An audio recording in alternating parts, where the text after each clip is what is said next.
Hey y'all, it's Dr. Shamanda. Welcome back to my channel where we talk about all things mental health, personal finance, and overall strategies to live your best life.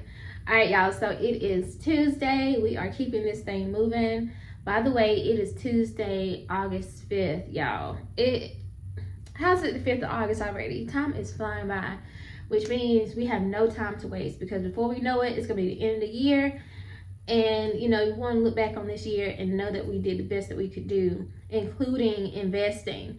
But anyway, before we get into my topic for today, I just want to remind you guys or say thank you to you guys who are on this journey with me. Welcome back to my channel.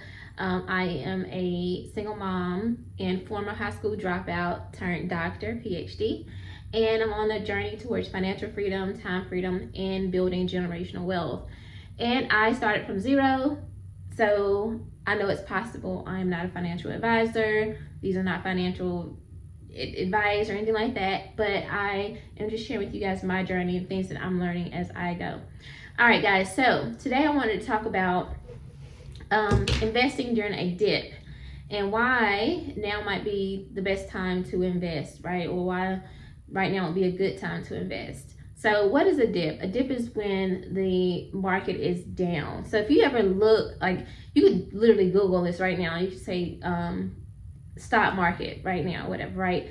And you'll see that it's either like in red or it's in green. If it's in red, it means that it's down, like the numbers are down. If it's in if it's in green, then it's up, right? So that's just kind of a way to look at it. Now I'm not gonna go into detail what all that means and all that stuff, but pretty much that's the gist of it. So a dip is, again, when it's in the red, when it's negative and things aren't looking so good. It could be for a number of reasons, right? The businesses aren't performing, it's not profitable. Things are just happening in the world right now. Tariffs, just people aren't consuming or purchasing as much in the stores or at those businesses. It could be for a number of reasons. So why is that important though to know? Because when it's in a dip, that means the cost of each stock is lower, right? It's basically discounted, right? Now that's a good and bad thing depending on how you look at it. But in terms of investing and actually purchasing in that, think about it. If you go to the store, and let's say you go to Walmart and you want to get a loaf of bread, and for whatever reason for that day, they, how they do the rollover, like it's like a lower cost, it's like discounted for whatever reason. Let's say you typically go in there and the bread is $1.50. Well, all of a sudden you go in later that day because maybe you dropped the bread at home or something, and now you got to go back and get some more. And you go back and you notice that the bread is now $1.25.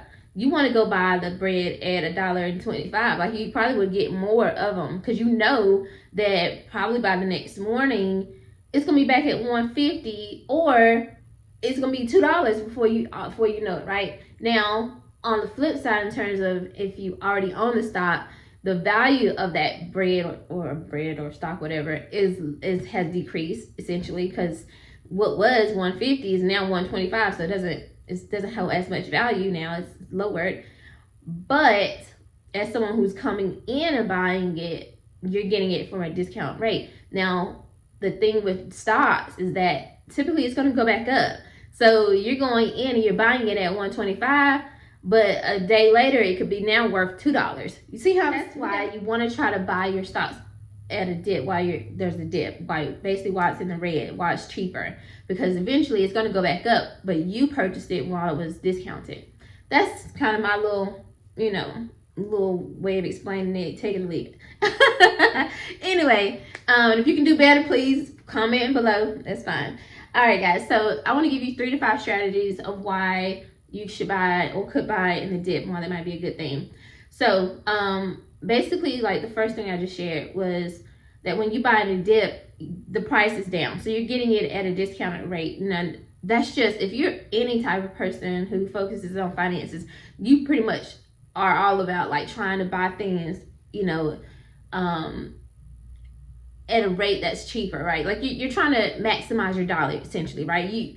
So who would want to buy something if it's marked up? Like that's just, I don't want to say common sense, but like common sense essentially, right? Because if you know you could save some money, why wouldn't you buy it then, right? Like essentially, like, or if someone told you that if you like, hey, you can purchase this car right now. If you purchase it in cash, I'll give you a 5% off or whatever, and you have it in cash, you have enough, more than likely you're gonna do that, right? So you try to get those deals while you can, right? So that's kind of the first thing. So you want to buy the dip and don't be afraid of it, because I know that sometimes it can be scary. You're like, it looks bad, all that red, especially, again, look at the tickers, look on like the S&P, the NASDAQ, all those different things. You'll see those numbers and it just looks really scary.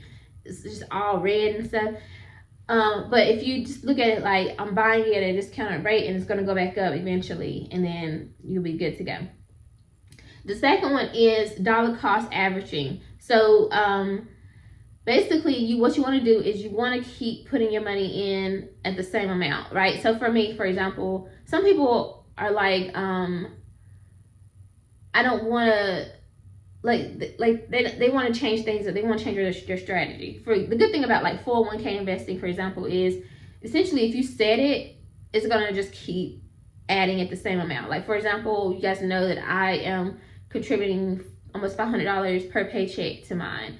If I got scared because of the dip, I would be like, oh no, baby, I'm about to reduce my contribution rate. I'm about to be like, I'm only going to contribute $100 per paycheck because this is not looking too good, or it's red and it just looks scary. But what you want to do is you want to do the dollar cost averaging, means that you invest the same amount regularly. Like, you don't focus on if it's up or it's down. You just stay consistent, because it's going to even out eventually, right? So I just put the same, almost $500 every paycheck, and that just equals out.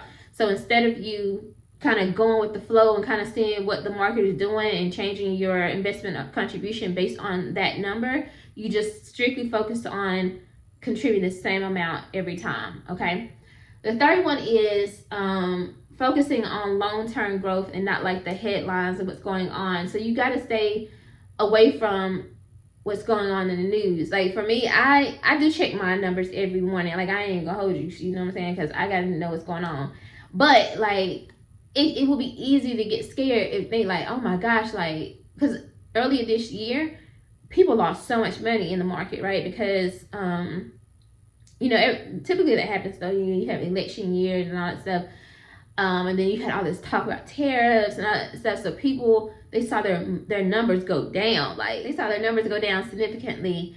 But you can't really focus on that. You got to focus on like your long-term goals and not get caught up on the headlines. Because if you do that, then you're constantly going to be like, even like starting and stopping, pulling money out. You're just going to be afraid, essentially. But you got to think about long-term, right? Think about the fact that now this is different. If you're about to retire in the next year, then it might be a little different. Now that's totally different, but that's a whole different conversation.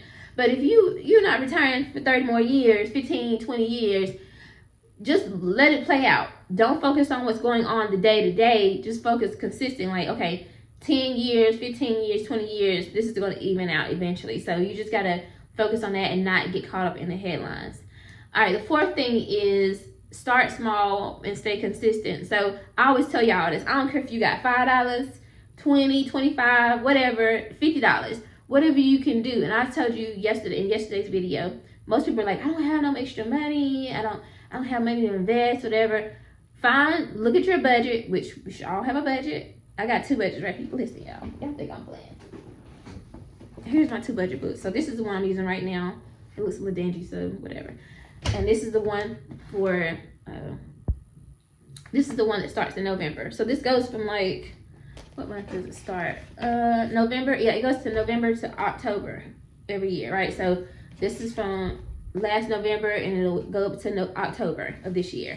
And then this one starts in November. I've already started November's budget. Yeah, like I don't play no games.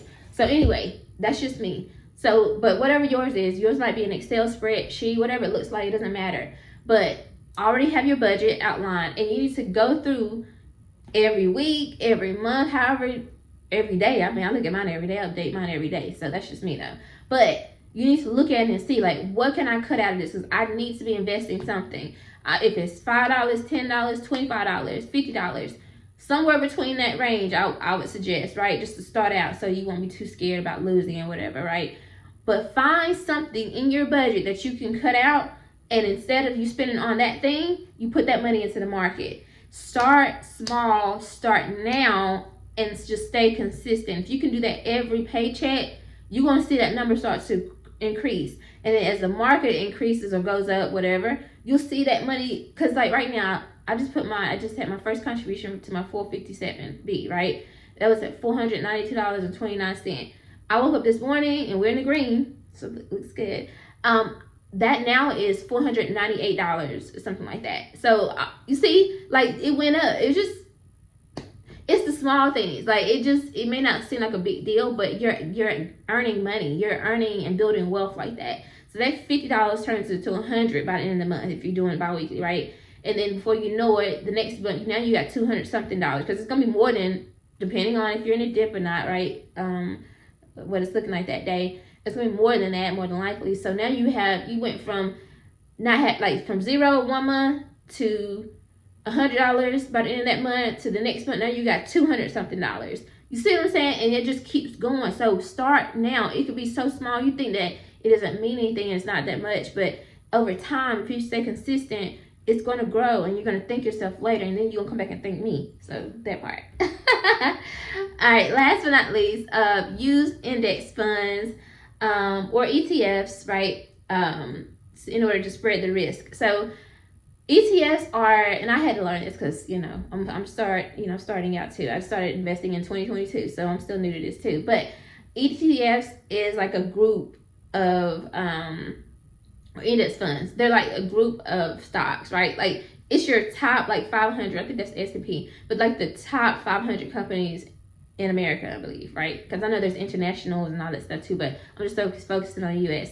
But that's your top 500 companies. You're talking about Walmart, Amazon, Netflix, like your top companies, right? You're getting a piece of all those companies, right? So you basically own those companies. You want to think about the places that you go, right? Like Starbucks. People who drink Starbucks coffee, or you're maybe watching movies on Amazon, or you have stuff delivered from Amazon. Like, you own a piece of that company. So you're basically a shareholder. Like, you are invested in that. It's safer to put your money, and I say safer, right? It's safer to put your money in like a group of all of those. When you so for example, with me, I put that almost $500 into the market. It's been spread out amongst those 500 companies, whatever, right? Or you could do what some people do, which is much more riskier, and this is what I do not advise unless you have a separate account to do this in. It's different. But some people do individual stocks. Now, it's up to you, but when you're first starting out and when it's a dip and you just want to try to maximize or minimize your risk as much as possible, you don't want to do the individual stocks. So if it's, for example, if you had, I don't know how much Amazon stocks are right now, I don't know. But let's say you had $100, for example, and that's maybe Amazon stock was $75 or whatever, right? And now, well, let's say it's $100, and you put $100 into Amazon. You bought one share, whatever. You know what I mean? You bought one, and let's say Amazon didn't have a good, their numbers are down. You're gonna see that $100 go down to $75, and you're gonna be like, "Oh no, baby, I just lost $25." So you don't want to do that, because it's more riskier, right? And then that 75 could go down to 50 the next day. So you're just seeing your money go. Now, of course, eventually it could go back up. Now it could go to 200 the next day after that. So it depends, but it's just riskier. So it's always easier and safer and advised, I guess, not for me, but financial advisors, to do, index funds and ETFs. Now, you can do both. So, for example, I think next year I'm going to be starting contributing to my brokerage fund, and with that, I'm going to actually use it for individual stocks. And mine are specifically going to be focused on real estate. So, our REITs, REIT, so real estate investment trust, I think that's what it's called. Correct me if I'm wrong. Anyway, but so that's the difference, a little different. But actually, I think those are actually bundled up too, so I don't know. But I do feel like I will do some individual stocks at some point, so just keep that in mind. But right now, while it's a dip and while you got all this stuff going on, it's just a little bit more safer and less riskier to do ETFs or index funds. So those are the 5 strategies I suggest or recommend, or that I'm using right now while we're in a dip, or while things are kind of shaky in the economy, in the markets and things like that. And you can take some of these and use them or not. It's up to you. But I'm definitely interested to know, those of you who've been investing for a long time, what would be some things you would suggest that people would use while we're in a dip? What do you recommend? All right, that's all I have for you guys. If you like this video, like the video, comment, subscribe, and share, and I'll see you guys next time. Thank you so much. All right.